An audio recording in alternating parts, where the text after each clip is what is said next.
Our father will walk her down the aisle. Meghan's estranged sister blasts reports the royal bride wants her mother Doria to give her away when she marries Harry in May.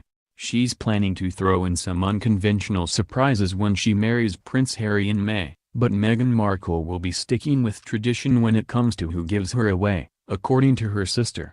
According to U.S. Weekly magazine, the former Suits star, 36, wanted her mother Doria Ragland, 61, to walk her down the aisle. However, her estranged sister Samantha Markle has blasted reports this afternoon, tweeting, "Muck about Doria walking Meg down the aisle is not true. Our father will walk her down the aisle." Her denial comes amid reports Meghan is planning a few curveballs for the big day at Windsor Castle in May. While they will always be mindful of traditions and the views of their elders, the day of the wedding itself will certainly hold a few unconventional surprises, a source close to Meghan and Harry told Us Weekly. Don't expect a royal wedding by numbers. They want to involve their friends and family in as much as possible throughout the day. Modern brides often choose both parents to walk them down the aisle, or prefer to be accompanied by their mothers if their fathers have passed away, rather than another male relative.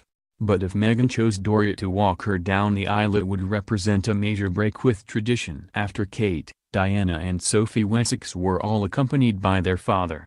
And it may seem like an unusual move, to choose only Doria given that both her parents are alive. It's not yet clear whether her estranged half-sister Samantha will be on the guest list, however. Based in Florida, she is 17 years older than Meghan and has been an outspoken critic of her since news of her relationship with Harry broke.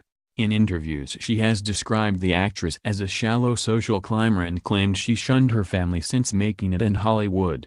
The royal family would be appalled by what she's done to her own family, Samantha said. She also claimed Miss Markle had barely spoken to her since she was diagnosed with multiple sclerosis nearly a decade ago. Samantha is also rumored to be writing a slamming tell-all book, called The Diary of Princess Pushy's Sister, leading to accusations that she is cashing in on her sister.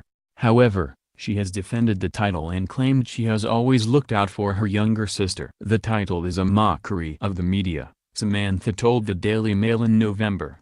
"It wasn't me who called Meg pushy, it was the tabloid newspapers. She is not pushy. The book isn't going to be negative, it's a warm, witty, honoring book. Unfortunately, the negative sing-song has gone round the world." By contrast, Meghan is extremely close to her mother, and in an interview with Glamour magazine, she named her as one of the women who has changed her life. "We can just have so much fun together, and yet, I'll still find so much solace in her support," she said. That duality coexists the same way it would in a best friend. Meanwhile, Harry referred to Doria as amazing during an interview to mark the couple's engagement. The social worker and yoga instructor flew in from LA to join the couple at the Invictus Games closing ceremony in Toronto in October and could be seen dancing enthusiastically as Bruce Springsteen played his hit Dancing in the Dark. And Prince Harry broke with tradition by asking both parents for permission to marry Meghan before popping the question. The royal asked Mrs. Ragland for her daughter's hand in person, but requested her father's permission over the phone. As Thomas Markle, 73, who is currently understood to be living in Mexico, has yet to meet his future son-in-law. Despite his closeness to Doria, Harry may have put his foot in it with the in-laws thanks to a comment he made in an interview with Radio 4 about Meghan's experience of her first Christmas at Sandringham. "She's getting in there and it's the family I suppose that she's never had," he said. That drew a quick response from Meghan's half-sister Samantha, who tweeted, "Actually she has a large family who were always there with her and for her. Our household was very normal, and when Dad and Doria divorced, we all made it so it was like she had two houses. No